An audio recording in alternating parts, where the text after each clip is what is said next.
Marijuana. Even the mention of the drug in a school context is enough to stir some controversy.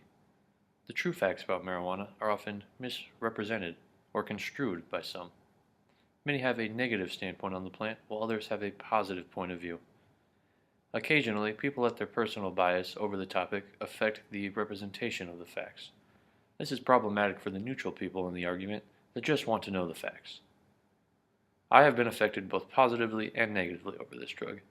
This has led me to have a great interest in the drug and just exactly what it is, and what effects it has on us, both as people and as a society.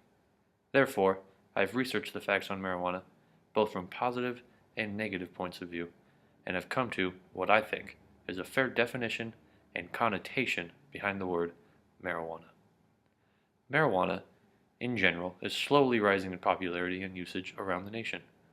This enhances the need for us to fully understand exactly what this means for us. To help accomplish that, we should first dive headfirst and examine the plant itself and just exactly what it does to you. Then, we need to back out and view the big picture and see the effect of marijuana on the community as a whole. Lastly, we'll need to compare it to other items we use regularly and how much better or worse it is than the others. Marijuana has many positive and negative effects on your body. One of the biggest, controversial objections to marijuana is its addictiveness.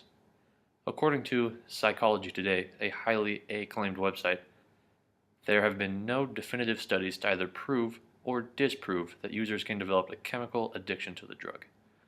While there hasn't been enough evidence to prove that we can develop an addiction to THC, the active chemical in marijuana, it doesn't mean that one can't develop a psychological addiction to the chemical. This can be just as bad. Generally, consumption in moderation does not cause any addiction. Albeit the chance of addiction, many people still take the risk and smoke anyways. This is because marijuana has many positive side effects on the human body. One of the most practical uses for the drug is in the medical field.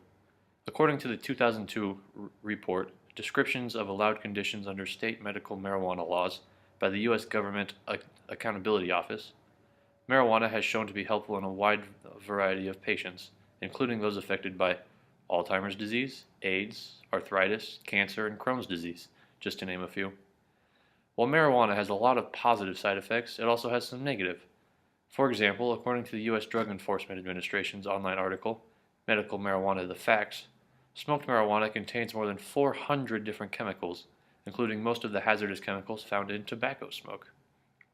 Inhaling any foreign substance can be harmful to the lungs, and marijuana is not free from this rule. Now that we have examined what marijuana as a drug can do to us individually, let's see how it can affect the people as a whole.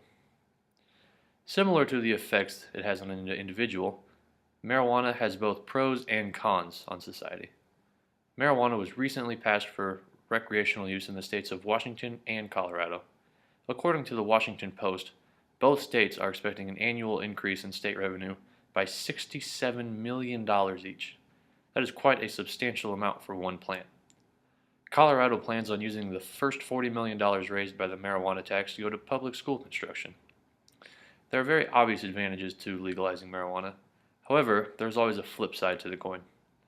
If marijuana were to become legal, it would become a lot more accessible to the adolescent teens that are more subject to the bad effects and possible addiction that comes with the drug. While marijuana has its obvious positive and negative aspects in every form, you might be asking yourself, how does it stack up to already legal drugs?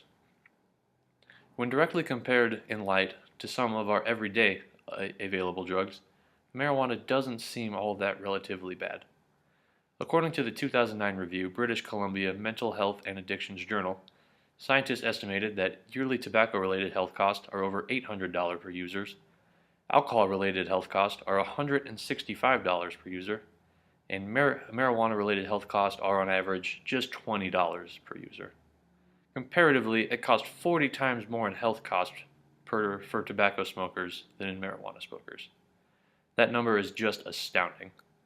Not only is marijuana the least costly in terms of health cost, drug to partake in, it is also the least lethal.